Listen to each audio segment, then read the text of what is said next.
కృపా కనికరము కలిగిన దేవుడు, మంచి దేవుడు, మన దేవుడైన మన ప్రభు అయినటువంటి యేసుక్రీస్తు వారి యొక్క అత్యున్నతమైనటువంటి నామములో ఆయన నామముకు మాత్రమే మహిమ కలుగును గాక. ఆమేన్, ఆమేన్. మన ప్రభు అయినటువంటి యేసుక్రీస్తు వారి యొక్క ఘనమైన నామములో కూడి వచ్చిన మీ అందరికీ నా తరఫున, నా కుటుంబం తరఫున, వస్తున్న వర్షిప్ సెంటర్ తరఫున నా హృదయపూర్వకమైనటువంటి వందనాలు తెలియజేస్తున్నాను. Praise the lord. Hallelujah, hallelujah. Yesu ప్రభు ఆయన జన్మదినాన్ని గురించి ప్రవచనాలు మనం కొన్ని చదువుకున్నాం. పరిశుద్ధ గ్రంథంలో ఇంకా చాలా ప్రవచనాలు ఉన్నాయి.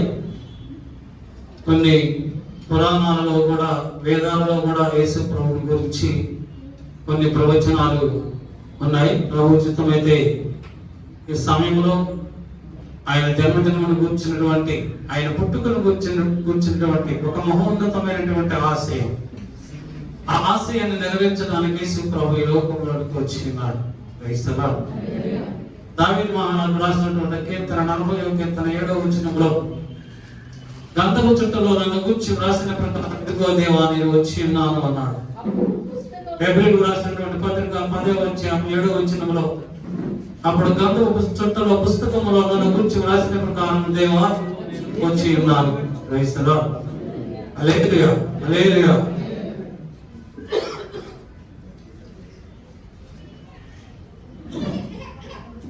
మైక్ సరిగా లేదు.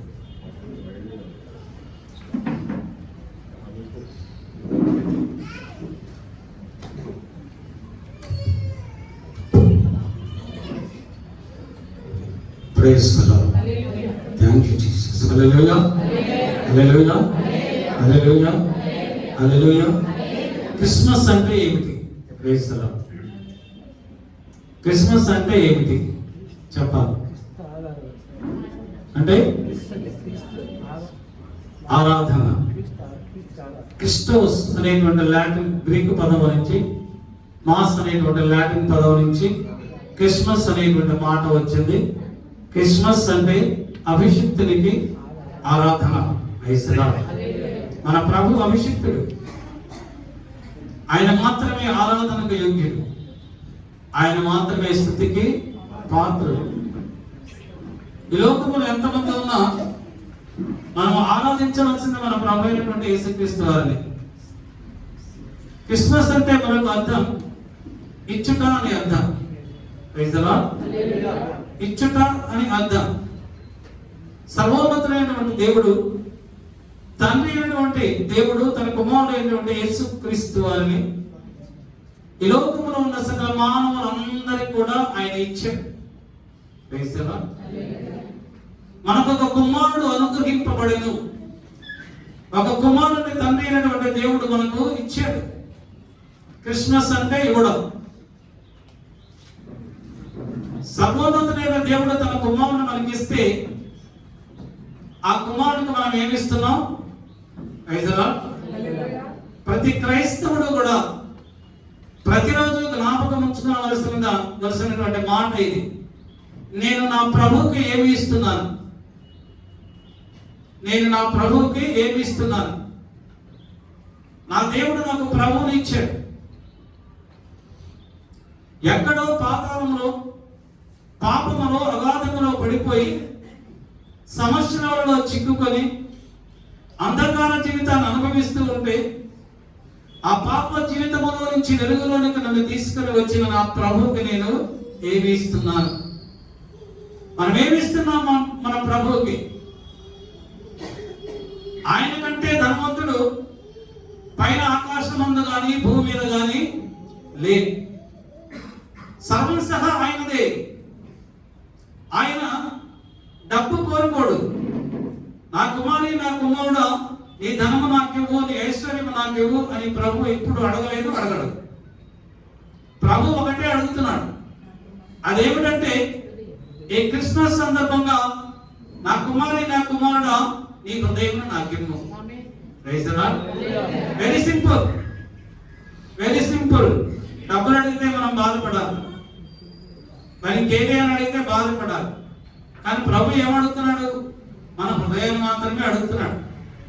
దాన్ని ఖర్చు పెట్టక్కర్లేదు. Praise the lord. దాన్ని ఖర్చు పెట్టక్కర్లేదు, హృదయమును మాత్రమే అడుగుతున్నాడు. అది ఆ హృదయము అది పాపముతో నిండి ఉన్నప్పటికీ అయినా పర్వాలేదు. నువ్వు పాపాలు చేసావు, ఎన్నో మోసాలు చేసావు, దౌర్జన్యాలు చేసావు, నువ్వెన్నో చేసావు, ఎంతమందికి నువ్వు వేదనగాను ఉన్నావు, వేదన కల్పించావు, ఆటంకముగా ఉన్నావు. అయినప్పటికీ పర్వాలేదు, అయినప్పటికీ నీ హృదయాన్ని నాకు ఇవ్వు. ఇస్తే నీలో ఉన్న రాతి గుండెని తీసివేసి మాంస హృదయాన్ని నీకు ఇస్తాను. ఆ అపవిత్రమైనటువంటి హృదయమును తీసివేసి, కల్మషముతో కూడుకున్నటువంటి హృదయమును తీసివేసి, పరిశుద్ధమైనటువంటి నిర్దోషమైన హృదయమును నేను నీకు ఇస్తాను. ఇంకెందుకంటే ఏం కావాలి మనకు? ఈ లోకంలో క్రైస్తవులకు కావాల్సింది ఏమీ లేదు. ఇంతకన్నా నువ్వు ఏ విధంగా ఉన్నా, ఏ స్థితిలో ఉన్నా, ఎలాగా ఉన్నా, నీ హృదయాన్ని ప్రభువుకి ఇస్తే ప్రభు ఆయన హృదయాన్ని నీకు ఇస్తాడు. ఆయన పరిశుద్ధుడు. యోహాను సువార్త 8:46 ప్రభు అంటున్నాడు, నాలో పాపం ఉందని మీలో ఎవరు స్థాపించగలరు? పాపము లేని వాడు ఆయన, పరిశుద్ధుడు ఆయన. నేను పరిశుద్ధుడు కనుక మీరు పరిశుద్ధులుగా ఉండండి అంటున్నాడు. మనందరూ పరిశుద్ధులుగా ఉండాలనే ప్రభు ఆశపడుతున్నాడు. నోవహు కాలంలో జలప్రళయం ఎందుకు వచ్చింది? ఆ దినాల్లో ఉన్నటువంటి మానవులు అందరూ కూడా వాడు పాపంలో జీవించారు. వారి చెడుతనం దేవుని దగ్గరకు వెళ్ళిపోతే దేవుడు వారి చెడుతనాన్ని చూసి ఆయన మనస్తాపము నంది, పశ్చాత్తాపం నంది వారందరినీ కూడా జలప్రళయంలో నశింపజేసింది. తండ్రి దేవుడు ఆలోచిస్తూ ఉన్నాడు, నేను ఎంతకాలం నా ప్రజలను నశింపజేస్తాను, ఆ నాశనంలో నుంచి విడిపించడానికి. ఇంకెప్పుడు నా ప్రజలను నశింపచేయని, వారి పాపములను కడిగి వేయడానికి, వారి పాపముల నుంచి వారిని సంపూర్ణంగా విడుదల చేయడానికి ఒకగానొక కుమారుడైన మన ప్రభువైనటువంటి యేసుక్రీస్తు వారిని లోకంలోనికి పంపించాడు. ధనవంతుల కొరకు ప్రభు రాలేదు, నీతిమంతుల కొరకు ప్రభు రాలేదు, నిర్దోషుల కొరకు ప్రభు రాలేదు. ప్రభు ఎవరి కోసం వచ్చాడు అంటే, ఎవరైతే శ్రమలో ఉన్నారో, బాధలో ఉన్నారో, ఇరుకులో ఉన్నారో, ఇబ్బందుల్లో ఉన్నారో, ఎవరైతే అనారోగ్యాలతో ఉన్నారో, మరణముతో పోరాడుతూ ఉన్నారో, మరణము ఛాయలో నివసిస్తూ ఉన్నారో, దినదినము మరణముతో పోరాడుతూ ఉన్నారో, వారి వరకు యేసు ప్రభు ఈ లోకంలోనికి వచ్చి ఉన్నాడు.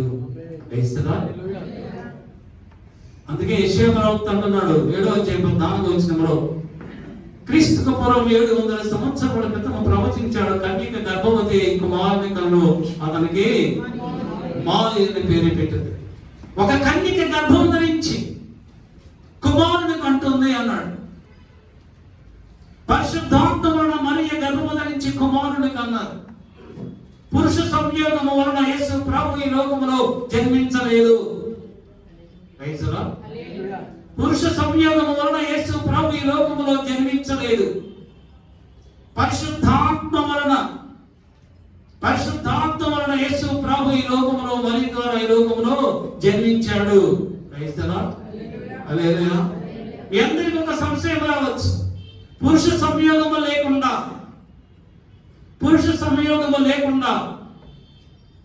ఎవరైనా జన్మిస్తారా? ఏదైనా జన్మిస్తుందా? ఈ సృష్టిలో ఉన్నదా అని మీకు అనుమానం రావచ్చు. ఎవరికైనా తెలుసా? ఒక పక్షి ఉన్నది, ఒక పక్షి ఉంది. ఆ పక్షి మనందరికీ తెలుసు. అదే పీకాక్, నెమలి. నెమలి గురించి తెలియని వాళ్ళు ఎవరు ఉండరు. ఆ నెమలికి సంతానం ఎలాగా కలుగుతుంది అంటే, ఆడ నెమలి మగ నెమలి కలుసుకొనడం వలన సంతానం కలగదు. ఆ మగ నెమలి స్త్రీ నెమలిని కలవదు, అయినప్పటికీ వాటికి సంతానము కలుగుతుంది. ఎలాగా? వాతావరణం చాలా మంచిగా ఉన్నప్పుడు, ఇటువంటి ఆహ్లాదకరమైనటువంటి వాతావరణం ఉన్నప్పుడు ఆ యొక్క మగ నెమలి పురివిప్పి నాట్యం చేస్తూ ఉంటుంది, మనందరికీ తెలుసు. అది పురివిప్పి నాట్యం చేస్తూ ఉంటే అది అలసిపోయినప్పుడు దాని కన్నుల నుంచి నీరు కారుతుంది. ఆ కన్నుల నుంచి ఎప్పుడైతే నీరు కారిందో అప్పటి వరకు ఎదురు చూస్తున్నటువంటి ఆడ నెమలి వెళ్ళి ఆ మగ నెమలి యొక్క కన్నీటిని త్రాగుతారు. ఎప్పుడైతే మగ నెమలి యొక్క కన్నీటిని ఆడు నెమలి త్రాగిందో అప్పుడు ఆడు నెమలి గుడ్లు పెడతాది, సంతానము ఉత్పత్తి అవుతుంది. ఈ లోకంలో ఉన్నటువంటి ఈ పక్షులకే దేవుడు ఇంత గొప్ప ఆధిక్యత ఇస్తే భూమి ఆకాశములకు దేవుడు అయినటువంటి యేసు ప్రభు పురుష సంయోగము లేకుండానే పరిశుద్ధాత్మ వలన మరియ గర్భమున ఈ లోకములో జన్మించాడు.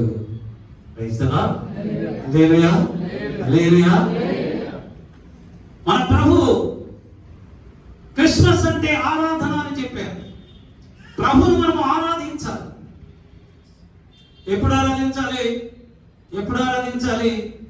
మందిరంకు వచ్చినప్పుడు మాత్రమే కాదు, నిత్యము ప్రభువును ఆరాధించాలి. మనం వేకోత్సవం నువ్వు లేచింది మొదలు రాత్రి పండుకునే వరకు ప్రభువును ఆరాధించాలి.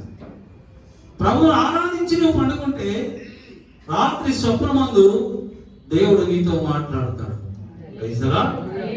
ఆయన దర్శనాన్ని నువ్వు చూస్తావు.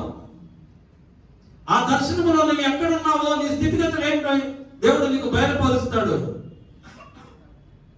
మన ఆదివారం గడిచిన దామదిన ముందు ఆదివారం సాయంత్రం క్యారల్స్ అయిపోయేసరికి 1 గంట అయిపోయింది. 1 గంటన్నర అయింది. అప్పుడు ఇంటికి వెళ్ళి రాత్రి మరలా మీ అందరి వరకు ప్రార్థన చేసి నేను పండుకున్నప్పుడు నాకు ఒక దర్శనం వచ్చింది. ఆ దర్శనం ఎంతసేపు వచ్చిందంటే నేను పండుకున్నప్పటి నుంచి మరలా వేకువజామున లేచే వరకు కూడా ఆ దర్శనం చూస్తూనే ఉన్నా. ఆ దర్శనం ఎలాగా ఉన్నదంటే దేవుని రాజ్యములో ఆయన మహిమగల సింహాసనము ఎదుట ఆ రాజ్యము ఎలాగా కోటి సూర్యముఖమై ప్రకాశిస్తూ ఉంటుందో అలాగా ఆ భవనం కనిపిస్తూ ఉన్నది. నిత్యము ప్రభుని స్తుతించాలి, మాక్క స్తుతించాల. ఆయన పరిశుద్ధుడు మహాపరిశుద్ధుడిని నిత్యము వేవేల దూతల సమూహములు ప్రభువును స్తుతిస్తూనే ఉన్నాయి, ప్రభువును ఆరాధిస్తూ ఉన్నాయి. అక్కడ వాటికి విరామము లేదు, నో రెస్ట్. యుగములకు ఆయన స్తుతింపబడుచు ఉన్నాడు. మన ప్రభువు స్తుతికి పాత్రుడు, ఆరాధనకి యోగ్యుడు, స్తోత్రార్హుడు, స్తుతుల సింహాసనం మీద ఆసీనుడైనటువంటి దేవుడు. అట్టి దేవుణ్ణి కలిగి ఉన్న నువ్వు నేను ఎంతో ధన్యులము. క్రైస్తవా? హల్లెలూయా, హల్లెలూయా, హల్లెలూయా. లోకాసు వార్త 2వ అధ్యాయం 5వ వచనములో ప్రధాన సంఖ్యలో తమ పేర్లు నమోదు చేయించుకున్నట్టుకు నజరేతు నుండి బెత్లెహేము అనే ఊరికి వచ్చారు. ఎవరు వచ్చారు? యోసేపు, మరియ ఇద్దరు నజరేతు నుండి బెత్లెహేముకు వచ్చారు. దేనికి వచ్చారు? ప్రజా సంఖ్యలో తమ పేర్లు నమోదు చేసుకోవడానికి బెత్లెహేముకు వచ్చారు. అయితే ప్రభువు వారు బెత్లెహేముకు వచ్చినప్పుడు మరియ నిండి చూలాలిగా ఉన్నారు. ప్రసవ సమయం వచ్చినప్పుడు యోసేపు మరియ బెత్లెహేములో ఉన్నటువంటి ప్రతి ఇంటి దగ్గరికి వెళ్ళి తలుపు కొడుతూనే ఉన్నారు. టక్ టక్ టక్ టక్ తలుపు కొడుతూ ఉన్నారు. కానీ ఎవ్వరు కూడా యోసేపు మరియలకి స్థలం ఇవ్వలేదు. బెత్లెహేము యేసు ప్రభుని త్రోసివేసింది. బెత్లెహేము యేసు ప్రభుని నెగ్లెక్ట్ చేసింది, నిర్లక్ష్యం చేసింది, త్రోసివేసింది. అయితే ఆ ఊరు చివర ఉన్నటువంటి పశువుల పాక యేసు ప్రభుకి స్వాగతం పలికింది. హల్లెలూయా, హల్లెలూయా. డబ్బున్న వారందరూ యేసు ప్రభుని త్రోసివేశారు. ధనవంతులందరూ యేసు ప్రభువును త్రోసివేశారు, నిర్లక్ష్యం చేశారు. కానీ పేదవాడు యేసు ప్రభువును తన ఇంటికి ఆహ్వానించాడు. యేసు ప్రభు వేదనకి దేవుడైనా నువ్వు కన్నీరు కారిస్తే ఆయన జాలిపడి నీతో మాట్లాడేటువంటి దేవుడు మన దేవుడు. నీకున్న ఐశ్వర్యాన్ని చూడడు ప్రభు, నీకున్న డబ్బును చూడడు, నీ పేదరికాన్ని చూడడు. నువ్వు ఏ స్థితిలో ఉన్నా, ఎక్కడ ఉన్నా ఆయన సన్నిధిలో, ఆయన సముఖంలో నువ్వు మోకరించి కన్నీరు కారిస్తే ప్రభు వచ్చి ఆయన బలమైనటువంటి హస్తమును చాపి నీ కన్నీటిని తుడిచి నిన్ను ఓదార్చేటువంటి దేవుడు. ఆ పక్షుల పాక ప్రభు ఆహ్వానించింది. యేసు ప్రభు బెత్లెహేములోనే ఎందుకు పుట్టాడో మీకు తెలుసా? ఆయన యేసు ప్రభు బెత్లెహేములో పుట్టడానికి కారణం ఈ ప్రపంచమంతటిలో బెత్లెహేము మధ్యలో ఉన్నది. ఈ భూమికి సెంటర్లో ఉన్నది బెత్లెహేము. కనుకనే బెత్లెహేములో యేసు ప్రభు పుట్టాడు. మేకా ప్రవక్త 5వ అధ్యాయం 2వ వచనంలో వ్రాయబడిన ప్రకారం యోధా బెత్లెహేమా ఎఫ్రాతా, నీవు యోధా వంశంలో స్వల్పమైన దానమైనను ఇశ్రాయేలును ఏలువాడు నీలో నుండి వచ్చును. హల్లెలూయా. నీవు స్వల్ప గ్రామమే అయినను ఈ సకల మానవులకు రాజులకు రాజు, ప్రభులకు ప్రభు అయినటువంటి యేసు ప్రభు నీలో నుండి వచ్చును. అందుకు యేసు ప్రభు బెత్లెహేములో పుట్టాడు. పేతురు అంటున్నాడు యేసు క్రీస్తు అందరికీ ప్రభువు. కొంతమందికే కాదు, అందరికీ ప్రభు అయ్యాడు యేసు ప్రభు. ఎందుకంటే భూమి మధ్యలో ఆయన జన్మించాడు కనుక భూమికి అంతటికి, పైన ఆకాశమునకును భూమికి పాతాళమునకును ఆయన ఒక్కడే దేవుడు ఉన్నాడు. హల్లెలూయా. 8వ వచనంలో రాయబడుతుంది, గొర్రెల కాపర్లు ఆ రాత్రి వేళతో మందన్న కాల్చుకొనుచుండగా ఆకాశం నుండి ఒక దేవుని యొక్క దూత వచ్చి నిలిచిన. ఎప్పుడైతే వచ్చి నిలిచిందో గొప్ప వెలుగు వారి మీద ప్రకాశించింది. ఆ వెలుగును చూసి వారు భయపడ్డారు.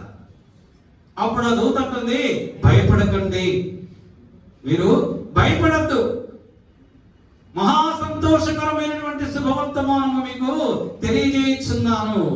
దావీదు పట్టణమందు రక్షకుడు మీ కొరకు పుట్టి ఉన్నాడు, ఆయనే ప్రభు అయిన క్రీస్తు. ఎవరి కొరకు పుట్టాడు? దూతలు ఏమని చెప్తున్నాయి? మీ కొరకు పుట్టాడు.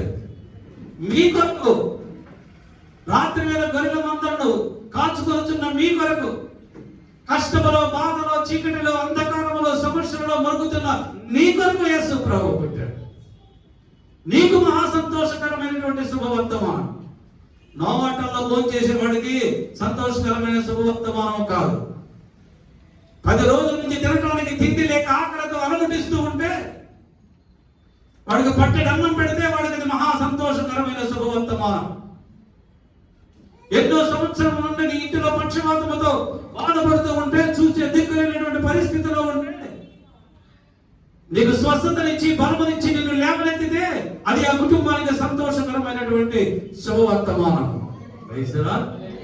ఆ గొర్రెల కాపర్లు రాత్రి వేళ ఎంతో బాధతో, వేదనతో, దుఃఖంతో ఎందుకు వచ్చిందిరా ఈ జీవితం? ఈ చలిలో, భయంకరమైనటువంటి చలిలో ఈ మందని, ఈ కుటుంబాన్ని, ఈ బిడ్డలను ఎలాగా కాచుకోవాలి? ఈ బిడ్డలు మన మాటలు వినడం లేదు, వాళ్ళు ఇష్టం వచ్చినట్టు వాళ్ళ వయసుకు మించి వాళ్ళు ప్రవర్తిస్తున్నారు, జీవిస్తున్నారు. ఎలాగని సతమవుతున్నటువంటి పరిస్థితిలో దేవుని యొక్క దూత అంటుంది, మహా సంతోషకరమైనటువంటి శుభవర్తమానం మీకు తెలియజేస్తున్నాను, ఈయనే ప్రభువైనటువంటి క్రీస్తు. దావీదు పట్టణంలో మీ కొరకు రక్షకుడు పుట్టి ఉన్నాడు. ఇంకా మీరు భయపడనక్కరలేదు. దేవుని బిడ్డలారా, మన సమస్యల కొరకు మనం భయపడనక్కర్లేదు. మన బిడ్డల జీవితాల కొరకు మనం భయపడనక్కర్లేదు. యేసు ప్రభు నీ కుటుంబానికి అధిపతి, యజమాని, ఆయన నీ బిడ్డలను నడిపిస్తాడు, నీ కుటుంబాన్ని నడిపిస్తాడు. ఎప్పుడు ఆయన కావాల్సింది నువ్వు ఇస్తే, ఆయన కావాల్సింది నువ్వు ఇస్తే, ప్రభుకి ఏం కావాలి? హృదయం కావాలి. నీ హృదయాన్ని ప్రభువుకి ఇవ్వు, ఇచ్చి చూడు, ప్రభుకి ఇచ్చి చూడు ఒకసారి. నీ జీవితంలో ఎన్నో అద్భుతాలు చూస్తావు, ఎన్నో అద్భుతాలు చూస్తావు. ఆ అద్భుతం నువ్వు చూడాలి అంటే నీ జీవితాన్ని ప్రభువుకు నువ్వు ఇవ్వాలి. నువ్వు ఇస్తే నీలో ఉన్న ప్రతి కల్మషాన్ని ప్రభు తీసేస్తాడు. అనీతిమంతుడైన నిన్ను నీతిమంతుడిగా చేస్తాడు. చీకటిలో జీవిస్తున్న నిన్ను వెలుగులోనికి నడిపిస్తాడు.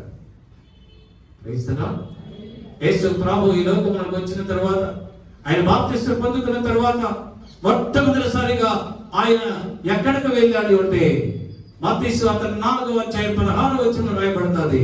జెబూలూను నఫ్తాలి దేశముల దగ్గరికి వెళ్ళాడు. గలిలయ సముద్ర తీరమునున్న ప్రజల మధ్యలోనికి వెళ్ళారు. అక్కడ ప్రజలు ఆకలితో అలమటిస్తున్నారు, రోగాలతో సతమతమవుతున్నారు, మరణ శయ్య మీద ఉన్నారు, మరణ ఛాయలో వారు నివసిస్తూ ఉన్నారు, మరణంతో పోరాడుతూ ఉన్నారు. అటువంటి వారి మధ్య యేసు ప్రభు వెళ్ళినప్పుడు వారు గొప్ప వెలుగు చూస్తూనే అని రాయబడతారు. గొప్ప వెలుగు, ఇంకంతకంటే గొప్ప వెలుగు ఈ లోకంలో లేదు, ఇంకంతకంటే గొప్ప వెలుగు పైన ఆకాశంలో లేదు, భూమి మీద కూడా లేదు. ఎప్పుడైతే ఆ వెలుగును వాళ్ళు చూశారు, ఆ వెలుగు వారి మీద ప్రకాశించిందో వాళ్ళు ఉన్నటువంటి సమస్యలన్నీ పోయినాయి. ఇప్పుడు అక్కడ అశాంతి లేదు, ఆకలి లేదు, దాహము లేదు, రోగాలు లేవు, వ్యాధులు లేవు. అక్కడ సంతోషం ఉన్నది, సమాధానం ఉన్నది. యేసు ప్రభు అక్కడ ఉన్నారు, ఆయన వెలుగులో వారు నడుస్తూ ఉన్నారు. హల్లెలూయా. వారికి తోడై ఉన్న దేవుడు నిశ్చయముగా నీకు నీ కుటుంబానికి కూడా తోడై ఉంటాడు. ఇంకా నా ప్రభు నన్ను దర్శించలేదు అనుకుంటున్నావా? ఇంకా నా ప్రభు నా కుటుంబాన్ని, నా బిడ్డల్ని ఇంకా దర్శించలేదు అనుకుంటున్నావా? ఆ జీవితం ఇంకా మారలేదే, ఇంకా మారలేదే, ఇంకా మారలేదే. ఈ సమస్యలేంటి, ఈ బాధలేంటి, ఇరుకులేంటి, ఇబ్బందులేంటి, ఈ అప్పులేంటి, ఇవేంటి అని ప్రతిరోజు నువ్వు కృంగిపోతున్నావా? ఈ మధ్యాహ్న సమయంలో ప్రభు నీతోనే మాట్లాడుతున్నాడు. నీ జీవితంలో గొప్ప వెలుగును ప్రకాశింప చేయబోతున్నాడు. హల్లెలూయా, హల్లెలూయా. ఆయనే వెలుగు, ఆయనే వెలుగు. యోహాను సువార్తలో ప్రభు అంటాడు, నేను లోకమునకు వెలుగై ఉన్నాను. నేను లోకమునకు వెలుగై ఉన్నా. మన జీవితంలో వెలుగునిచ్చేవాడు మన ప్రభు అయినటువంటి యేసుక్రీస్తు. ఆ వెలుగు నిమ్మడానికి 2024 సంవత్సరాల క్రితం తండ్రికి కుడి పార్శ్వము నుండి ఆయన భూమి మీదకి వచ్చి ఉన్నాడు. హల్లెలూయా, హల్లెలూయా.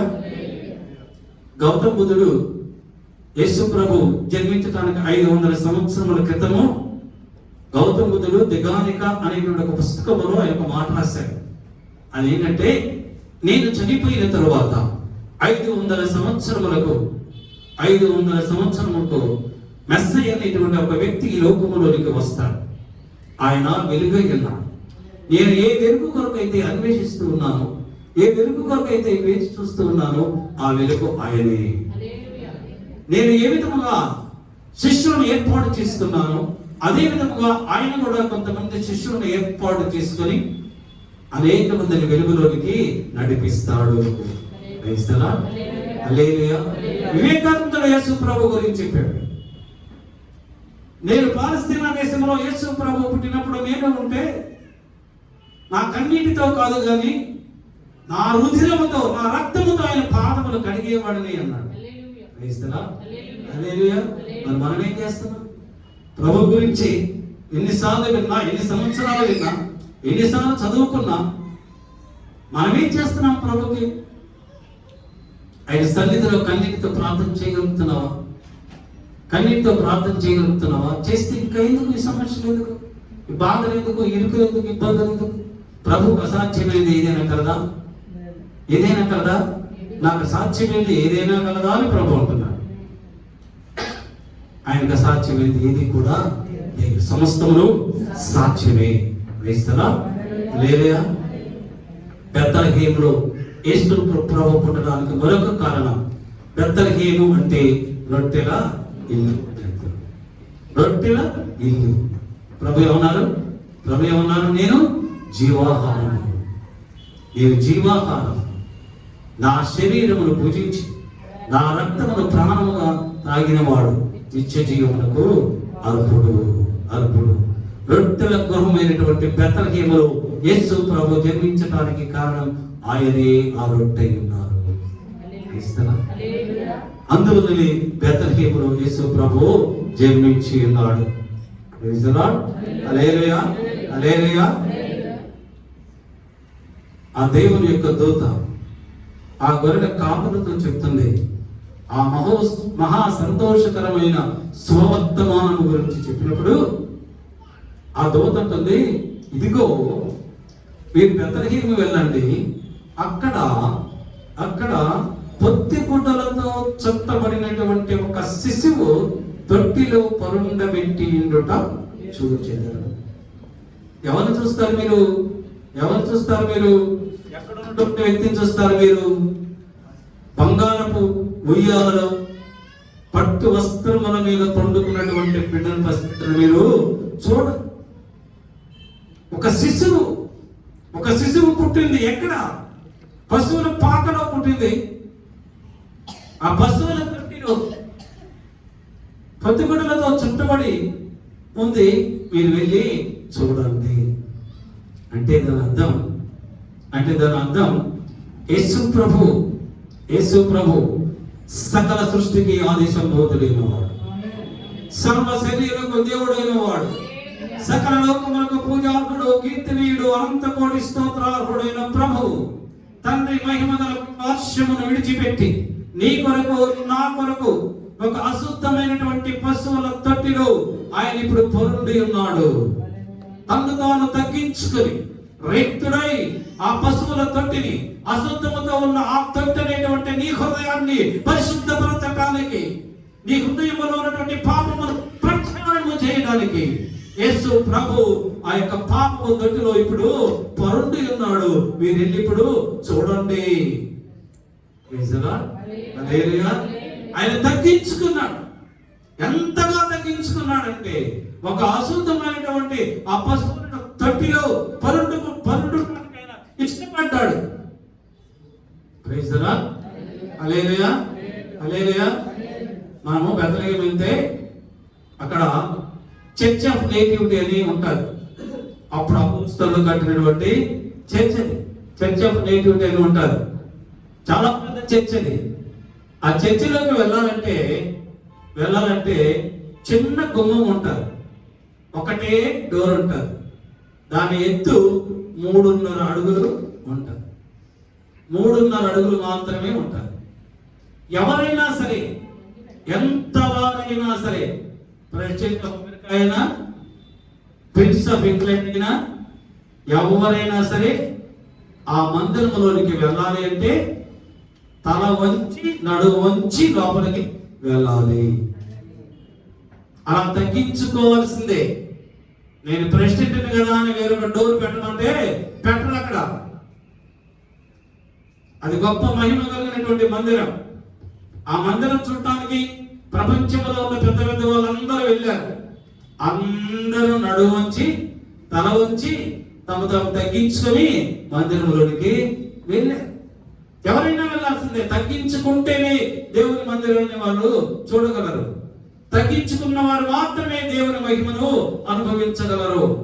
మనము తగ్గించుకోకపోతే నేను గొప్పవాడిని నాకేంటి అంటే దేవుని యొక్క ప్రభు యొక్క ముఖ దర్శనం నీకు కలుగదు. ఆయన ముఖ దర్శనం మనకు కలగాలి అంటే నేను తగ్గించుకోవాలి. కానీ కొంతమంది ఉంటారు వారైతే డైరెక్ట్ గా ప్రభు దగ్గరికి వెళ్ళి ఆయన మహిమను వస్తారు. ఎవరు చూస్తారు? 3.5 అడుగుల కంటే ఎవరైతే చిన్నవారిగా ఉంటారో, చిన్న బిడ్డలు ఉన్నారు, వాళ్ళు తల ఉంచుకునే అవసరము లేదు. వాళ్ళు హ్యాపీగా మందిరంలోనికి వెళ్ళొచ్చు. ప్రభు ఉన్నారు, చిన్న పిల్లలు నా ఎద్దుకు రావటానికి మీరు ఆటంకపరచవద్దు. దేవుని రాజ్యము ఇలాంటి వారిదే. ఆ మందిరంలోనికి పెద్ద పెద్ద ప్రెసిడెంట్ అయినా వెళ్ళడానికి వీలవదు, చెల్లాలి. కానీ ఒక చిన్న బాలుడు, చిన్న అమ్మాయి హ్యాపీగా వెళ్ళిపోవచ్చు లోపలికి. ఎందుకు? ప్రభు మనతో మాట్లాడుతున్నాడు. చిన్న బిడ్డలకు ఎటువంటి స్వభావం ఉంటుందో అటువంటి స్వభావం నీకు నాకు ఉంటే దేవుని యొక్క ముఖ దర్శనము కలుగుతుంది. చిన్న బిడ్డలు ఎలాగా ఉంటారు? నిష్కల్మషమైన వారిగా ఉంటారు. వారిలో ఇగ్గో ఉండదు. మనకి ఇగోయిజం చాలా ఎక్కువ. నేను వాళ్ళతో మాట్లాడను, ఎన్ని సంవత్సరాలైనా మాట్లాడను, వాళ్ళే నాతో మాట్లాడాలా, నేను వాళ్ళ ఇంటికి వెళ్ళను, వాళ్ళే మా ఇంటికి రావాలా, వచ్చినా నేను వెళ్ళను. కానీ చిన్నపిల్లలు అలాగా ఉండరు. ఆ పక్కింటి వాళ్ళతో పిల్లలతో ఆడుకుంటారు, అప్పుడే కొట్టుకుంటారు, అప్పుడే తిట్టుకుంటారు. మళ్ళీ నెక్స్ట్ మార్నింగ్ వాడు బ్యాగ్ తగిలించుకొని ఈ బ్యాగ్ తగిలించుకుని ఇద్దరు కలిసి నవ్వుకుంటారు, స్కూల్కి వెళ్ళిపోతారు. ఎవరికైతే అటువంటి స్వభావం ఉంటుందో వారు మాత్రమే దేవుని రాజ్యంలో ప్రవేశించగలరు. హల్లెలూయా, హల్లెలూయా, హల్లెలూయా. అప్పుడు ఆ సమయంలో అక్కడ లోకసువార్త 2వ అధ్యాయంలో రాయబడుతుంది. ఆ సమయంలో పరలోక దూతల సైన్య సమూహము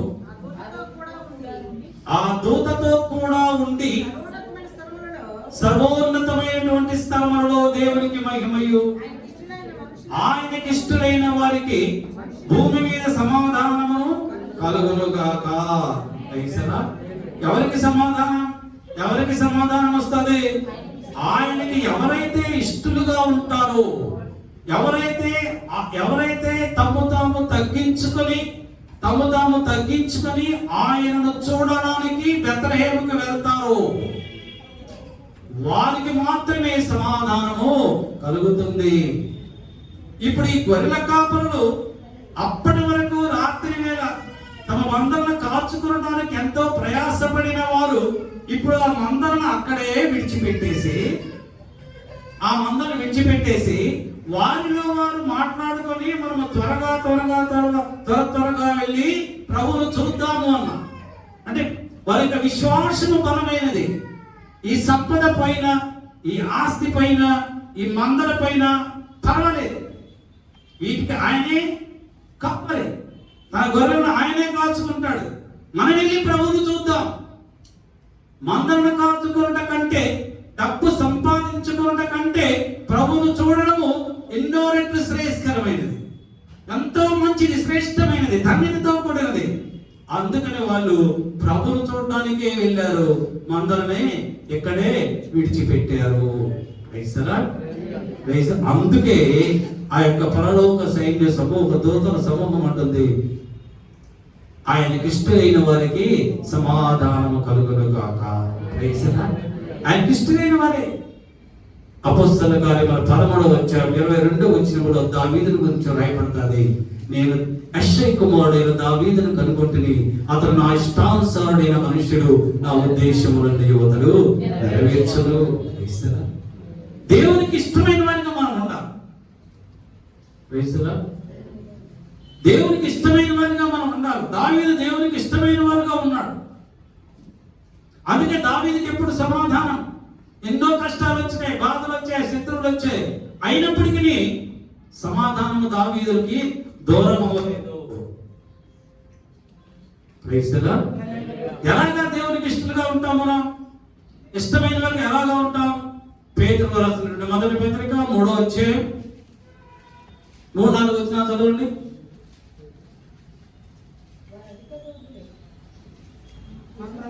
మూడవ అధ్యాయం 3-4. జడలు అందుకొనుటయు, బంగారు నగలు పెట్టుకొనుటయు, వస్త్రములు ధరించుకొనుటయును, వెలుపటి అలంకారము మీకు అలంకారముగా ఉండక సాధువైనట్టు మృదువైనట్టు అయిన గుణమును అక్షయాలంకారము గల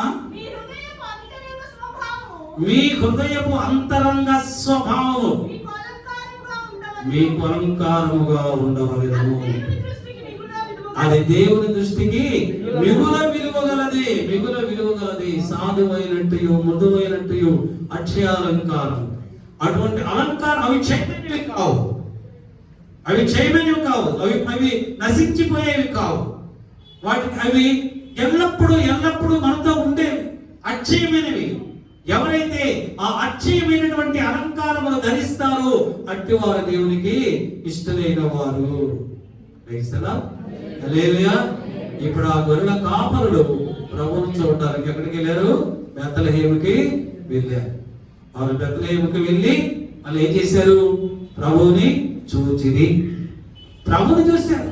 పిక్నిక్ వెళ్ళొచ్చినట్టు వెళ్ళి రాలేదు. వాళ్ళు దేవత చెప్పింది కదా అని ఉన్నామా, వెళ్ళామా, వచ్చామా అన్నట్టుగా లేదు.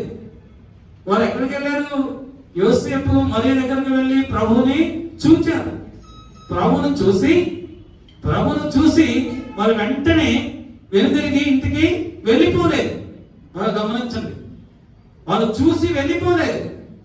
వాళ్ళు చూసి మరియతోటి యోసేపుతో చెప్తూ ఉన్నారు, ఇదిగో మేము గొర్రెల కాపరులమే, రాత్రి అయిన గొర్రెలు మేము కాచుకొనుచున్నప్పుడు పరలోకము నుంచి ఒక దూత వచ్చి ఈ మహా సంతోషకరమైన శుభవర్తమానం మాకు తెలియజేసింది. ఇప్పటి వరకు మా జీవితాలలో మాకు తెలిసినటువంటి ఏ వర్తమానము వలన మాకు ఇంత సంతోషము, మహా సంతోషము కలగలేదు. ఇప్పుడు కలిగింది. ఎందుకంటే ఆ దూత చెప్పింది, దావీదు పట్టణంలో రక్షకుడు మీ కొరకు పుట్టి ఉన్నాడు, ఆయనే ప్రభు అయినటువంటి క్రీస్తు అని చెప్పారు. ఆ క్రీస్తుని ఇప్పుడు మేము చూస్తున్నాము అని వారు సాక్ష్యము చెప్పారు. ప్రభువును చూచి వారి యొక్క అనుభవాలని, వాళ్ళు ఏ విధంగా అక్కడికి రాగలిగారు, ఎవరు చెప్పారు, ఆ మాటలు విని వారు ప్రభువును చూచి ఆ మాటలన్నీ కూడా మరికి చెప్పారు. హల్లెలూయా, హల్లెలూయా, హల్లెలూయా, హల్లెలూయా. వాళ్ళు చెప్పిన తరువాత వాళ్ళు తిరిగి ప్రయాణమై పోతూ ఉన్నారు. వాళ్ళు తిరిగి ప్రయాణమై వెలుచు ఉన్నప్పుడు ఎవరైతే వారికి తటస్థించారో, ఎవరైతే వారికి కనిపించారో వారందరికీ ప్రభువును కూర్చున్నటువంటి ఆ జనము గురించి దేవుని దూత వారితో మాట్లాడిన విషయములన్నిటి గురించి సాక్ష్యము చెబుతూ వెళ్ళారు. వారు చూచిన వాటన్నిటిని, వారు విన్న వాటన్నిటిని ప్రచురము చేసిరి. 21వ వచనం రాయబడుతుంది, వారు ప్రచురము చేస్తూ ప్రభువుని స్తుతించిరి.